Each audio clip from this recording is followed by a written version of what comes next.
जटाधारी माता की। माता गलती हो गई, माता गलती हो गई। भरोसा नहीं था ना मुझ पे तुझे, क्यों आए यहाँ पे? आपकी बार जो मैंने बोला है, मेरी बात मानना, कल्याण होगा। जटाधारी माता की। जटाधारी माता की। जटाधारी माता की। जटाधारी माता की। दक्षिणा ठेवून दे, जा जा जा।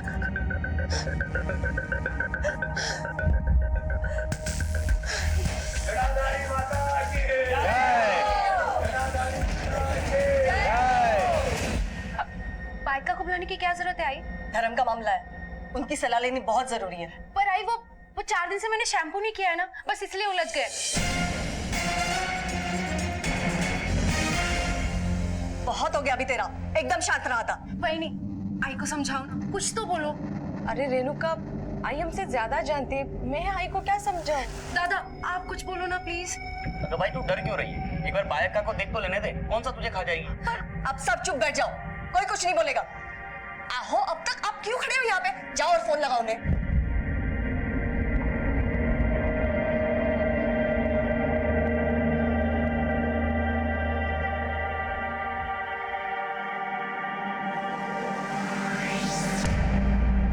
सर, जिस लड़की की लाश हमें खालापुर के रेलवे पटरियों पर मिली है, उस डिस्क्रिप्शन की कोई भी मिसिंग कंप्लेंट मैच नहीं हो रही है। उस लड़के की फोटो हमारे नेटवर्क में सर्कुलेट करो और खालापुर के आसपास जितने भी गांव है वहां भी उस लड़के के बारे में पूछताछ करो। उस लड़के के बारे में पता करना बहुत जरूरी है। Okay sir. क्या मैं आईला बोलो?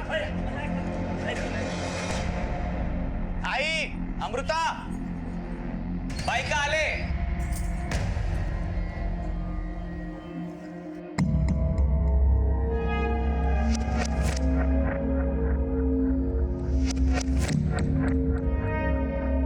ये तो जटाधारी है, साक्षात देवी माँ का रूप। अरे आप लोगों को तो खुश होना चाहिए, साक्षात देवी माँ आपके घर आई है। सुन भाई, जाओ हल्दी कुमकुम लेकर आओ। हो आंटी, आई हल्दी कुमकुम क्यों? बस बायका जो बोल रही है हमें वही करना होगा। चुप एकदम, तो ये बुरा मान जाएगी। तब कमा आंटी हल्दी कृपा संध्या तुमसे। ये सब नहीं लगवाना मुझे, नहीं लग। तुम्हारी बेटी को दैवी शक्ति मिली है, इसे जटाधारी होने का वरदान मिला है। अब ये लड़की साधारण लड़की नहीं है, इसका खाना पीना रहन सहन सब कुछ अलग होगा। अब ये दिव्य शक्ति की मालिक है, इसका विवाह नहीं हो सकता। अब ये आजीवन कुंवारी रहेगी। इसका टीवी मोबाइल फिल्में देखना, नाचना गाना, बाहर आना जाना सब बंद। और हाँ, तुम्हें अपने घर के नियम बदलने होंगे। शरीर धो लेना, पर जटा गीली नहीं होनी चाहिए। आज से तुम्हारे देवी शक्ति का जन्म हुआ है, अब तुम पूरे दुनिया का उद्धार करोगे। जय हो जटाधारी, जय हो, जय हो। मैं कोई देवी देवी नहीं हूँ, और मैं क्यों किसी के लिए नियम बदलूं? तो साधारण लड़की नहीं है। एक पेड़ पे 2 फूल उगते हैं, एक गजरे में जाता है और दूसरा देवी माँ के चरणों में अर्पण होता है। तू वही फूल है। और हाँ, अपनी जटा की रक्षा करना।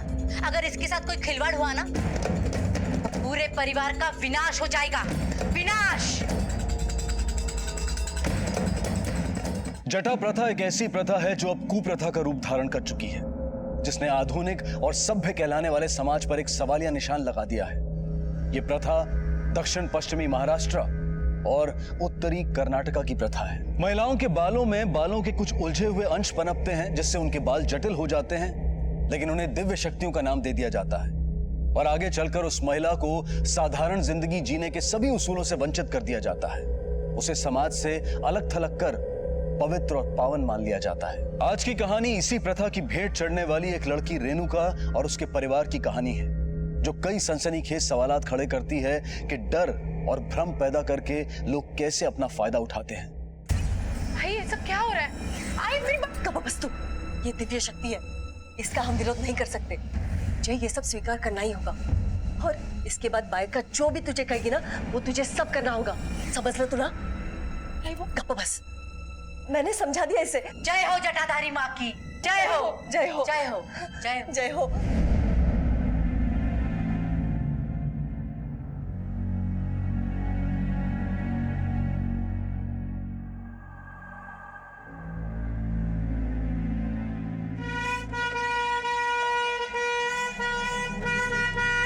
सुनाई नहीं देता तुझे? ओए हॉर्न मारो, दिमाग नहीं है तुझमें? साइड हट। अबे हटना साइड, दिमाग नहीं है क्या?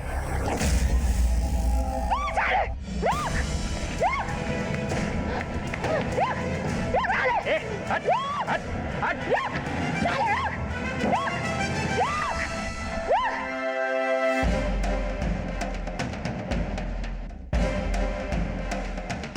जटाधारी माता की जय हो। अब ये मेरी तरह तैयार हो चुकी है जग का कल्याण करने के लिए। अगले हफ्ते पूर्णमासी के दिन इसका परिवर्तन विधि होगा। आइए आप लोग आशीर्वाद लीजिए। जटाधारी माता की जय हो।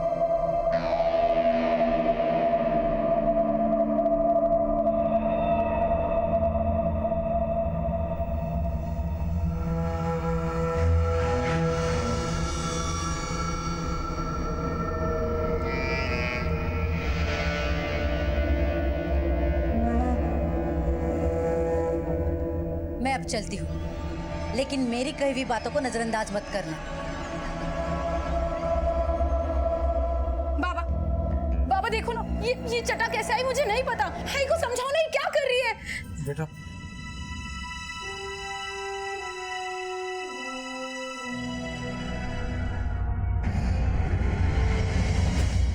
एक तरफ ट्रेन से फेंकी गई एक बच्चे की लाश और दूसरी तरफ एक प्रथा के साए में घिरा एक परिवार। ऊपर से सीधा साधा दिखने वाला ये केस आगे चलकर बहुत भयानक मोड़ लेने वाला था। ये तो महज एक शुरुआत थी ये खौफनाक अपराध के सफर की। अब वो तुम्हारी बच्ची नहीं है, जला दो, भस्म कर दो वो सारी चीजें जो तुम्हें और उसे तुम्हारी बेटी होने की याद दिलाती है। अब वो सिर्फ जटाधारी है। जटाधारी माता की जय, गुरु माता की जय। सर, जिस बच्चे की लाश हमें रेलवे पटरी पर मिली उसके पोस्टमार्टम रिपोर्ट से ये तो साफ हो गया कि बच्चे को ट्रेन से फेंका गया था, क्योंकि उसके स्कल में मल्टीपल फ्रैक्चर्स मिले हैं। सर, उसकी मौत 20 अगस्त को सुबह 5 से 7 बजे के बीच में हुई है। सर, चौंका देने वाली बात यह है कि बच्चे की मौत पटरी पर फेंके जाने की वजह से नहीं, बल्कि ड्रग्स के ओवरडोज से हुई है। क्या एक 7-8 साल के बच्चे के शरीर में ड्रग्स? जावड़े, ये मामला जैसे दिखता है वैसा है नहीं। मुझे लगता है ये किडनैपिंग का मामला है। बच्चा शोर न करे इसलिए उसे ड्रग्स दिया होगा और ड्रग के ओवरडोज से उसकी मौत हो गई और इसीलिए उसे चलती ट्रेन से फेंक दिया होगा। हो सकता है सर। सर, बच्चा दिखने में तो अच्छे घर का दिखाई दे रहा है, फिर उसके घर वालों ने उसकी मिसिंग कंप्लेंट क्यों नहीं की?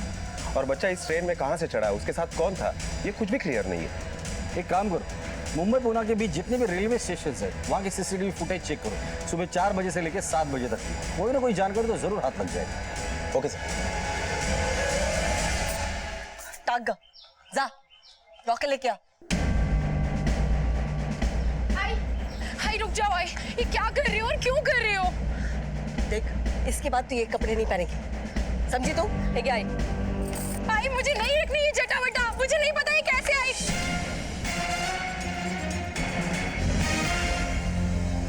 ये मेरा फेवरेट है, प्लीज इसे तो मत जलाओ कम से कम। कोई फेवरेट नहीं, इसके बाद कुछ नहीं पहनेगी तू।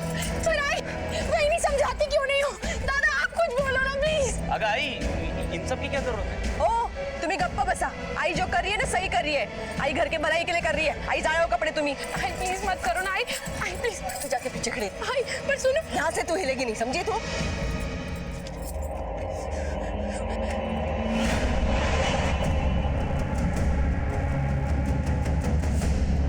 सब लोग कान खोल के सुन लो।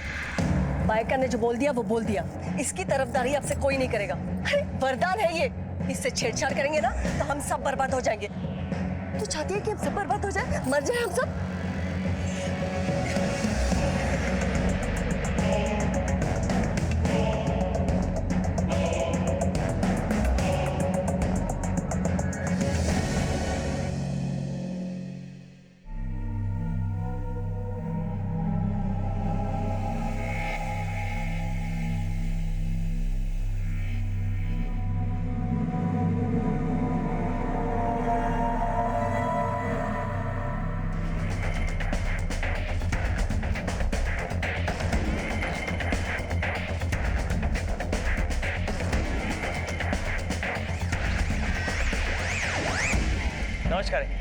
झालं.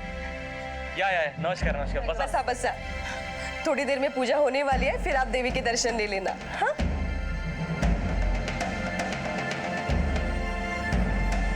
जटाधारी माता की जय हो. परिवर्तन विधि पूर्ण झाली है. आप लोग जाइए और दर्शन लीजिए. और हाँ, याद रहे, जटा को कोई हाथ नहीं लगाएगा. जटाधारी माता की जय हो.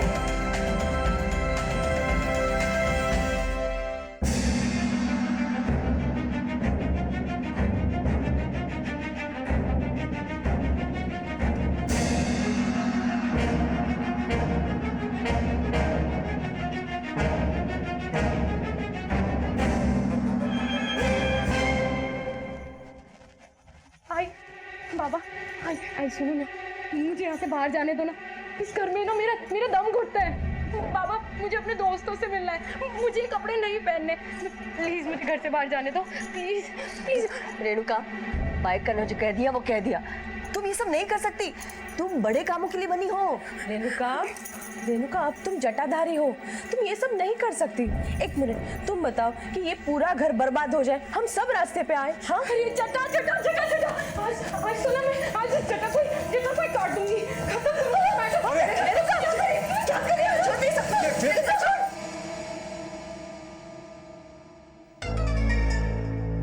ये रेणुका कहाँ है? नहीं आ रहे वो. अरे प्रकाश, इतनी देर क्यों हुई? अरे आई बाजार से सामान लेने गया पूजा का, बहुत थक गया था. अच्छा. चल खाना खा ले. नहीं आई, आज मेरा व्रत है. व्रत है? अगर अमृता तू तो खा ले. आजा बैठ. नहीं आई, मैंने भी घर की खुशहाली के लिए और कारोबार की वृद्धि के लिए व्रत रखा है. तुम्हें जेवाना. जल्दी लाना प्लेट. ये लो.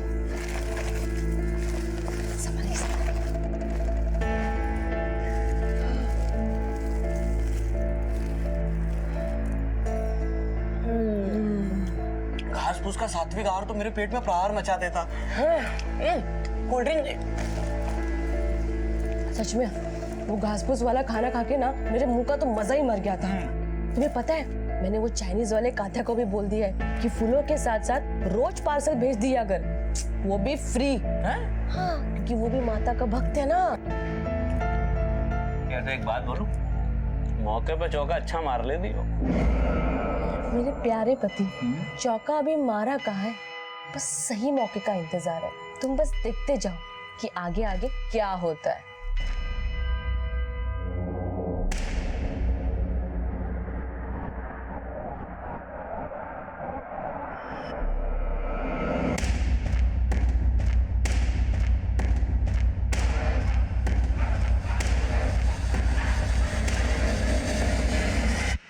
रेणुका, काय करतेस? बाल धोने जा रही थी क्या? नहीं वही नहीं, वो मुंह धोने जा रही थी. अभी थोड़ी देर पहले तो तूने मुंह धोया. वही नहीं, मौसम देखो ना, इतनी गर्मी हो रही है, इसीलिए आप कहती हो तो थोड़ी देर में कर लेती हूँ. ठीक है, मैं जाती हूँ. जा.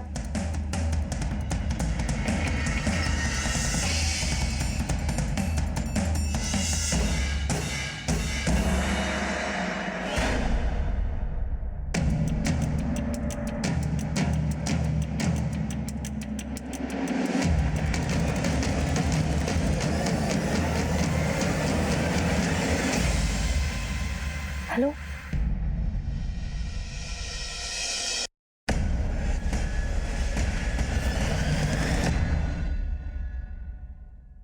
जटा की प्रथा रेणुका के लिए एक बड़ी उलझन बन गई थी. उसके घर वाले भी इस प्रथा में विश्वास कर रहे थे, इसलिए उसके पास कोई चारा नहीं रह गया था सिवाय इसके कि वो इसे बर्दाश्त करे. गुजरते वक्त के साथ उसकी हिम्मत भी जवाब देती जा रही थी. उसके अपने भी इस प्रथा की आड़ में अपना उल्लू सीधा कर रहे थे. एक तरफ रेणुका जटा के मसले से जूझ रही थी और दूसरी तरफ खालापुर पुलिस ट्रेन से फेंके गए बच्चे के साथ देखी गई औरत की तलाश में मसरूफ थी. क्यों इतनी बेरहमी से 8 साल के बच्चे को मौत के घाट उतारा गया? अरे मावशी, नमस्कार करते. सखीरा कैसी है तुम? ताई काय चाललंय? नमस्कार. तुम लोग ये रेणुका के साथ कर क्या रहे हो? ये सब अंधविश्वास है. अब ये लड़की साधारण लड़की नहीं है, इसका खाना पीना, रहन सहन सब कुछ अलग होगा। मनीषा, माना कि तू तो मेरी दूर की बहन है और रेणुका की मौसी, लेकिन हमारे घर में घुसने की कोशिश मत कर। खबरदार जो हमारे घर पे किसी भी मामले में बोला तो दूर की रिश्तेदार है ना, तो दूर की ही रहना। हम तेरे पार्लर के मामले में कुछ भी बोलते हैं क्या? तो तू हमारे घर के मामले में टांग मत अड़ा। अगर ताई उसकी शादी तय हुई है, उसकी एंगेजमेंट हुई है, उसकी शादी करवाओ। तुम ये ढकोसलों में क्या पड़ी हो? उल्टा आप इन सब बातों से दूर ही रहो तो अच्छा है। अरे वरना शाप लगेगा आपको, समझी? देख मनीषा, मैंने लड़कों वालों को फोन करके बुला लिया है और मैं उनको बोलने वाली हूँ कि रेणुका को भूल जाओ, शादी वादी कुछ नहीं। ये मेरे फूल से बच्चे के साथ क्या हो रहा है? हाँ, देखो क्या हुआ है इसके साथ। तू चिंता मत कर, तेरी मौसी है ना, तुझे कुछ नहीं होने देगी।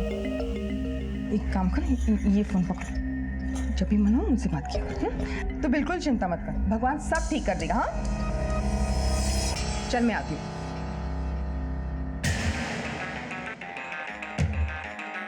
सर,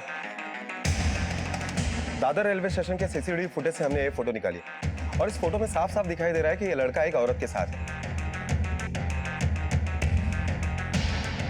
और ये दोनों मुंबई से पुणे जाने वाली ट्रेन में S4 बोगी में चढ़े थे। जावड़े, उस रूट पर जितने भी स्टेशन है वहां पे ये फोटो सर्कुलेट करो और इसे अखबार में भी छाप दो। लोगों से अपील करो कि वो हमारी मदद करें, कोई ना कोई तो आगे जरूर आएगा। Okay sir. आइए आइए आइए समझी जी, आइए बसा। रेणुका और अविनाश की सगाई के बाद आज आप पहली बार आए हैं। बैठिए। आहो, मैंने इन्हें सब कुछ बता दिया है।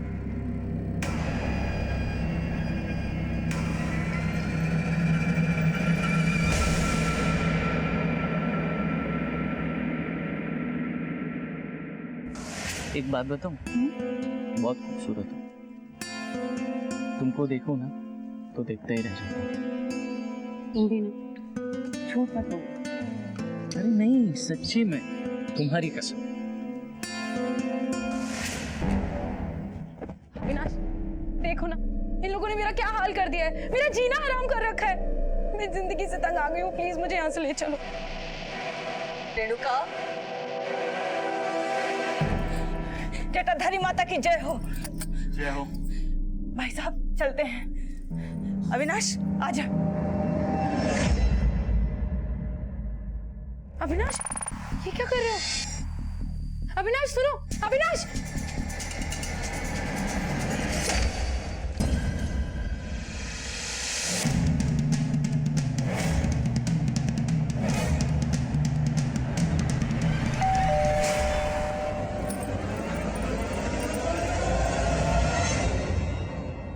रेणुका, अविनाश का है, मुझे उससे मिलना है। अविनाश, वो अविनाश, अविनाश।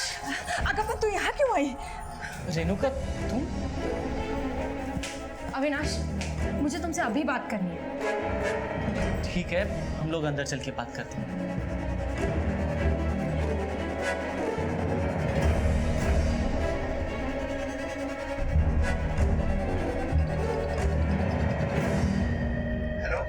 हेलो, हमारा रिश्ता हुआ है अविनाश। हम एक दूसरे से प्यार करते हैं। हमारे परिवार वालों ने हमारी एंगेजमेंट कराई है। की थी, लेकिन अब सब कुछ बदल गया है रेणुका। कुछ नहीं बदला अविनाश, तुम बदल गए हो। ना फोन करते हो, ना मिलने आते हो और ऐसे ऐसे नजरें चुराते हो बस। देखो, मेरे आई बाबा ने मुझे तुमसे दूर रहने के लिए कहा है। समझो रेणुका, अब तुम पहले वाली रेणुका नहीं रही, जटाधारी हो गई हो। अविनाश, तुम औरों की तरह हो गए हो, कायर हो गए हो, डरपोक। रेणुका,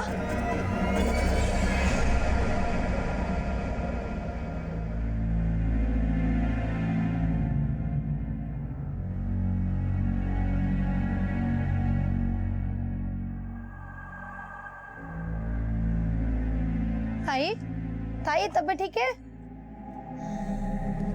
ये कुछ खा लेना। ताई, ताई, छोड़ो। अरे अरे, पागल।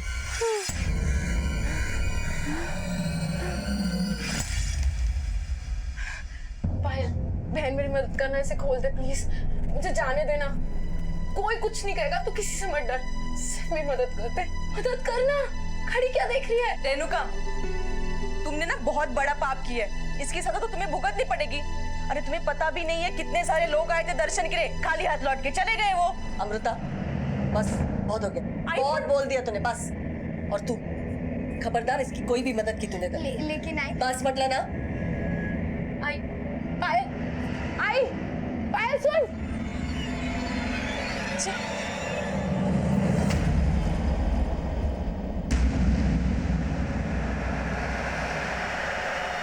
हेलो, हाँ यहाँ सब कुछ ठीक है। बोलो साहब, मैंने इस औरत इस बच्चे को उस ट्रेन में देखा था।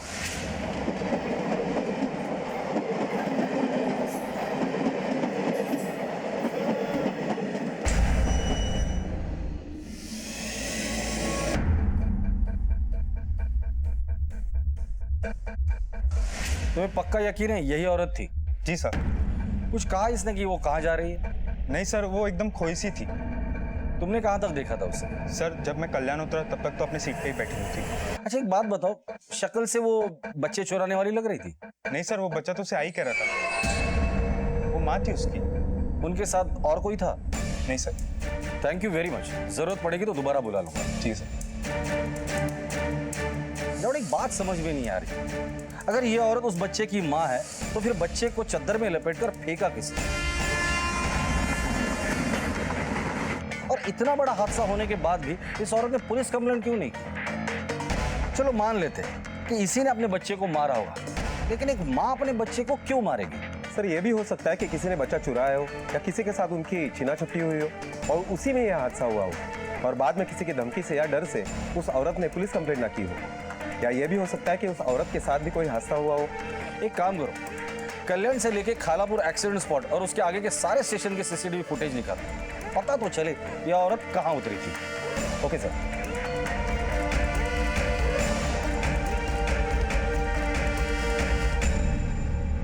आई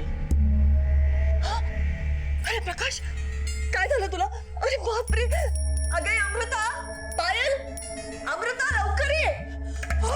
अरे देवा, काय झालं? मेरी बाइक फिसल गई। अरे देवा रे. चलो. अगं अमृता, थांबा आई. रेणुका, झालं? जिसका डर था वही हुआ. बग, अपनी जिद की वजह से क्या हुआ है? ये एक चेतावनी थी. तुमने देवी माँ का और उनके जटा का अपमान किया है. देखो परिणाम तुम्हारे सामने है. अरे अपने भाई के जान की दुश्मन बन चुकी हो तुम. भगवान न करे कुछ और हो जाए. तू कौन जिम्मेदार लेगा? तू जबाबदारी घेणार आहेस त्याची? सोडा, चलाओ. बघा.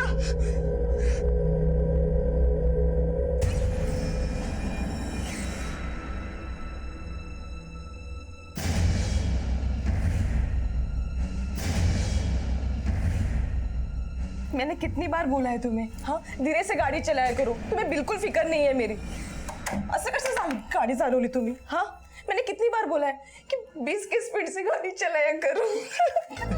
अरे जो, अरे तू देखना, ये देख, बाप रे, ये पूरा परेशान कर दिया पट्टियों ने मुझे यार. थोड़ा सा ड्रामा कर लो ना, सही मौका हाथ लगा है. तुम्हें पता है इस छोटे से झूठ की वजह से हमें बहुत बड़े फायदे होने वाले हैं. हाँ देखो किसी डर गई थी वो. हाँ ना. अभी कोई होशियारी नहीं करेगी. प्रकाश, ये ना दान दक्षिणा तो सब कुछ ठीक है, लेकिन अब मैं ना कुछ बड़ा सोच रही हूँ. तुमने वो पैसे मेरे अकाउंट में डाल दिए? हाँ, और रिसिप्ट भी वहीं भूल गया. काय नाटक आहे, चांगलं केलंस. अपने हालात से जूझने में रेणुका कमजोर पड़ती जा रही थी. उसकी क्षमता जवाब दे रही थी, लेकिन परिवार पर इसका कोई खास असर नहीं पड़ रहा था. संजय ज्योति के आगे बेबस था और ज्योति अपने डर के आगे घुटने टेक चुकी थी. पायल कुछ समझने और समझाने की हालत में नहीं थी. प्रकाश और अमृता अपना फायदा उठाने में जुटे हुए थे और दूसरी तरफ खालापुर पुलिस ट्रेन से फेंके गए बच्चे की लाश की तहकीकात में अंधेरे कुओं में धंसती जा रही थी. ये सारे तार अब एक खौफनाक मोड़ लेने वाले थे, जिसकी किसी ने कल्पना भी नहीं की थी. मैंने सारे रेलवे स्टेशन के सीसीटीवी फुटेज चेक किए तो पता चला कि वो औरत करजत स्टेशन पे उतरी थी और उस वक्त वो अकेली थी. जिस आदमी ने इन्हें ट्रेन में देखा था उसके कहने के मुताबिक ये दोनों माँ बेटे थे. सर वो बच्चा तो उसे आ ही कह रहा था, लेकिन ये अकेली करजत में उतर गई. इसका मतलब इसे पता था कि उसके बेटे को किसी ने फेंक दिया है या वो बच्चा गिर गया है. इस औरत का मिलना बहुत जरूरी है। कर्जत का चप्पा चप्पा छान मारते इस औरत को ढूंढ निकालते। पुलिस ने करजत और आसपास के सभी इलाकों को छानना शुरू किया। उस औरत की तस्वीर लिए हर इंसान से पूछताछ की और आखिरकार उनकी मेहनत रंग ले ही आई। सर, हाँ रिक्शा वाला क्या बाइला औरत तो? हाँ साहब, उस औरत को मैंने देखा है। 80 रुपया मैडम, 80 रुपया। ओ मैडम कहाँ जा रही है? अरे ओ मैडम, रिक्शे का भाड़ा दो। वो औरत अजीब सा बर्ताव कर रही थी, ऐसा लगता है दारू पी के आई है। नशा किया था लेकिन मुंह से बात नहीं आ रही थी। कहाँ छोड़ा था उस औरत को? साहब तिलक नगर।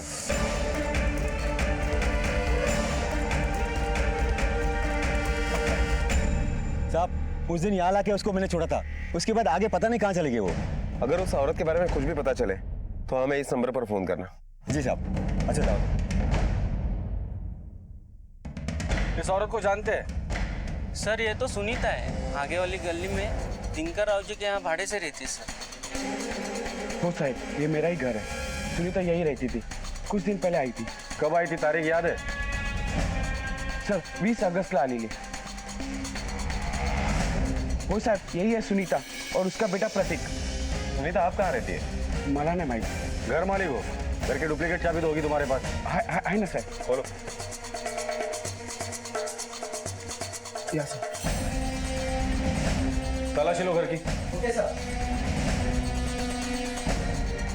ये सुनीता है, ये प्रतीक है, ये कौन है?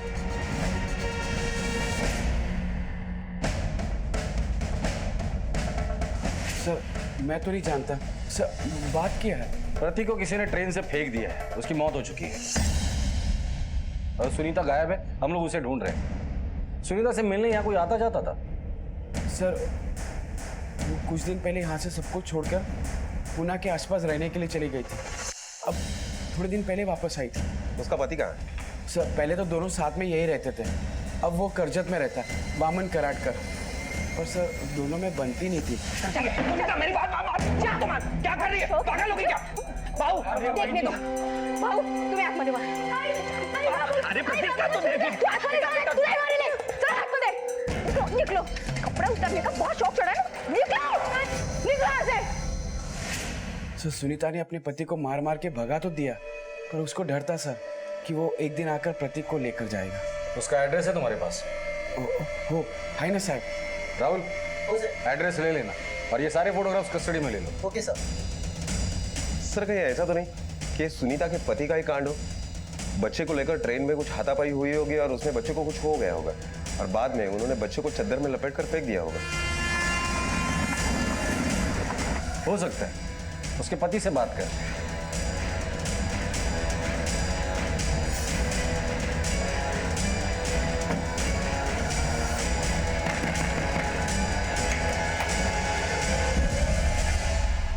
वामन हो साहब? इनको जानते हो? साहब ये मेरी बीवी और बच्चा है। तुम्हारी बीवी गायब हो चुकी है और बच्चे की मौत हो गई है। मुझे पहले से ही शक था सर, वो नहीं ध्यान रख पाएगी प्रतीक का। केवल शक की बुनियाद पर उसने मुझे घर से बाहर निकाल दिया सर, और उस दिन के बाद मैं उनसे नहीं मिला। सुनीता के शक करने की कोई तो वजह होगी। तुम्हारा अफेयर चल रहा है क्या किसी के साथ? क्या ऐसा तो नहीं कि तुमने ही अपने बेटे के साथ कुछ किया है?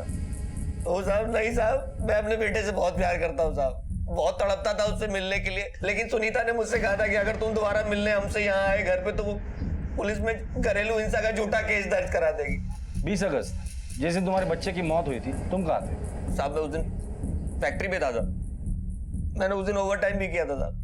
मेरा बच्चा मुझसे बात करने के लिए तड़पता था, लेकिन सुनीता उसको फोन भी नहीं करने देना चाहती थी। लेकिन मेरा बेटा फिर भी कहीं ना कहीं से फोन, किसी का फोन लेके कर ही लेता था। कुछ दिन पहले सुनीता पुणे गई थी अपनी किसी सहेली के पास रहने के लिए, वहीं से प्रतीक ने मुझे फोन किया सर। हाँ प्रतीक। हेलो बाबा। हाँ हम लोग यहाँ पुणे में एक आंटी के साथ रहते हैं। प्रतीक तुम हो कैसे ये तो बताओ, मैं आता हूँ तुमसे मिलने पुणे में। बाबा लगता है कोई आ गया है, मैं आपको बाद में फोन करता हूँ। अगर आई को पता चल गया तो मैं आपसे कभी बात नहीं कर पाऊंगा। वो नंबर हमें दे दो। साहब इस नंबर से दोबारा फोन नहीं आया साहब। ये नंबर है साहब। इसे जानते हो?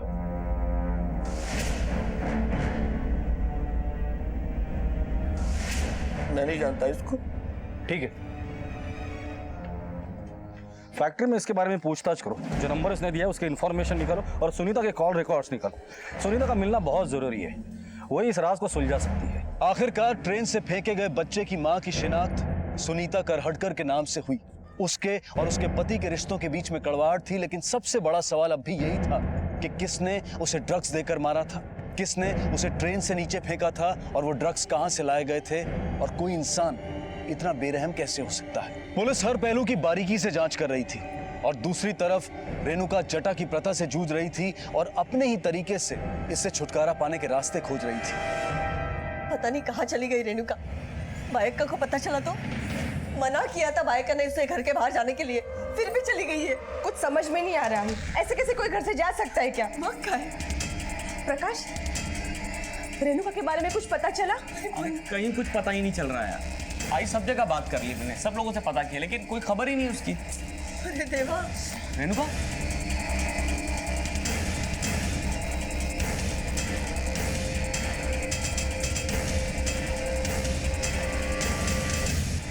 अरे देवा, रेणुका कहाँ चली गई तू? मना किया था ना तुझे घर से बाहर निकलने के लिए। अरे तू जटाधारी है, इसका कड़क नहीं का तुला? बाइका को पता चला तो मना किया था ना बाइका ने तुझे सब करने के लिए।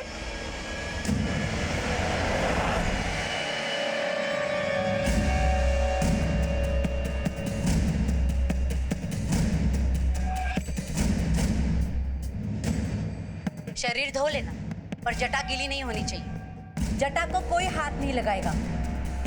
ये क्या करके आई तू? तेरी बाल, तेरी जटाएं। अच्छा देवी ना, माफ करना। अरे देवा रे, आई ये तो बहुत बड़ा अनर्थ हो गया। क्या किया इसने? अब हमारे परिवार को कौन बचाएगा? आई बायक्का ने बोला था जटा को कुछ मत करना, और देखो ये रेणुका क्या करके आई है। आई ये बहुत बड़ा पाप है। अब हमारे परिवार को कौन बचाएगा? झालं, संपले सगळं आता। अविनाश, बस झालं तुझं। मैंने बोला था ना उस पर ध्यान रखने के लिए, रखा तूने? नहीं ना? अब सब लोग ध्यान से सुन लो मेरी बात।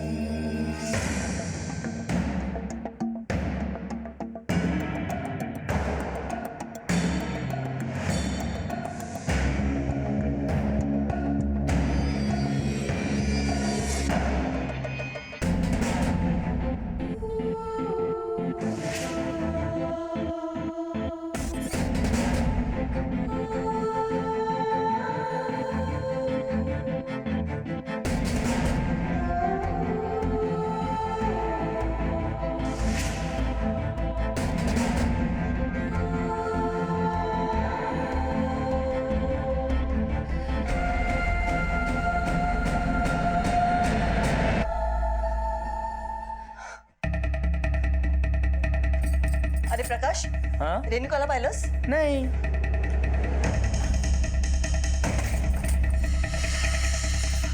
आहो, आहो, आहो, रेणुका घर में नहीं है। क्या? अरे तुमने ठीक से देखा? हाँ बाबा, सब जगह देखा। आई नीट पाहिलं तुम्ही? अगं हो गं, सगळीकडे पाहिलं मी, कहीं भी नहीं मिल रही मुझे। लेकिन वो कहाँ गई होगी?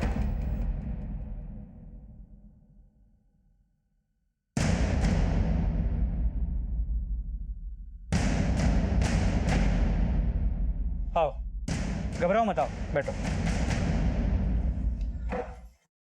तुम्हारा नाम क्या है? पायल अभिनवे। क्या हुआ? इतनी डरी हुई क्यों? सर मेरी बहन। क्या हुआ बहन को? देखो घबराओ मत, खुल के बोलो। सर मेरी रेणुका ताई गायब है। रेणुका ताई को जटा आई थी। जटा? इसी वजह से सबने उसकी पूजा करना शुरू कर दिया, मगर उसे ये सब अच्छा नहीं लगता था। 2 दिन पहले उसने अपने बाल भी कटा लिए थे, इसीलिए घर वालों ने उसे घर के एक कमरे में बंद कर दिया। वो क्यों? सर उनका मानना है कि ताई जटाधारी है और इसी वजह से उस पर इतनी सारी पाबंदियां लगा दी। अच्छा, तुम्हारे आई बाबा नहीं आए? सर उनका मानना है कि ताई ने जटा और देवी माँ का अपमान किया है, इसीलिए उसे ढूंढने की कोई ज़रूरत नहीं है। उसने जो किया उसके कारण हमारे घर में संकट आ सकता था। अच्छा हुआ वो खुद ही भाग गई। हाँ, ये अच्छा हुआ वो भाग गई, क्योंकि अब जो भी संकट आना उसी पर आएगा। सब उसी का तो किया धरा है। तुम्हारी बहन की कोई फोटो वगैरह? हाँ सर, ये लीजिए। सर प्लीज़ मेरी ताई को ढूंढ दीजिए ना सर, प्लीज़। लेकिन उससे पहले हमें तुम्हारे आई बाबा से मिलना पड़ेगा। ठीक है सर, लेकिन प्लीज़ आप उन्हें ये मत बताइएगा कि मैंने ही आपको आके खबर दी है।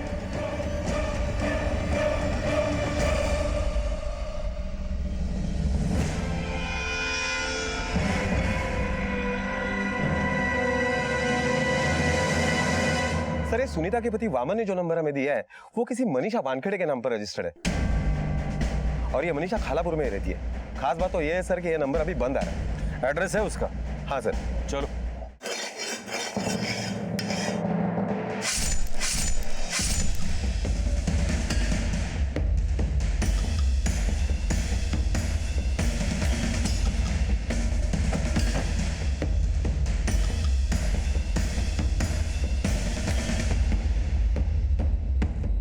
राहुल, आसपास के लोगों से पूछताछ करो। Okay sir.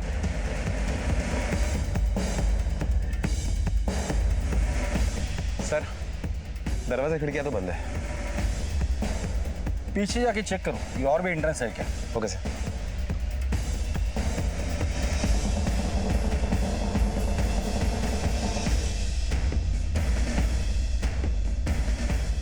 ये सामने वाले घर में मनीषा को जानते हो? अरे सर, 2 दिन से मनीषा जी घर पे नहीं आई हैं। वो कभी भी ऐसा 1-2 दिन के लिए चली जाती हैं। इन दोनों में से किसी को जानते हो? हाँ सर, इन्हें जानता हूँ।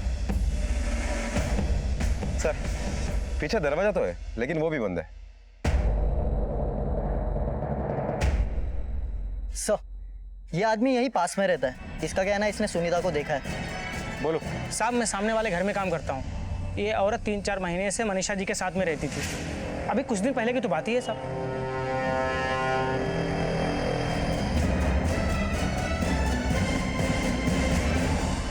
कब की बात है? 4-5 दिन पहले सर बात हुई है। 5 दिन पहले मतलब सर 21 तारीख को, और हमें बच्चे की लाश मिली 20 तारीख को। इसका मतलब है लाश मिलने के ठीक 1 दिन बाद सुनीता मनीषा को मिलने के लिए यहाँ आई थी, और उसके बाद ना ही मनीषा दिखी और ना ही सुनीता। ये मनीषा करती क्या है? मनीषा जी का ब्यूटी पार्लर है, ब्यूटी एंड स्टाइल के नाम से। मनीषा के बारे में अगर कुछ भी पता चलता है तो तुम हमें इन्फॉर्म करो, और मनीषा अगर यहाँ चली आती है तो उसे कह देना कि सबसे पहले पुलिस स्टेशन में आकर हमसे मिले। जी सर। जाओ, इस मनीषा की डिटेल्स निकालो।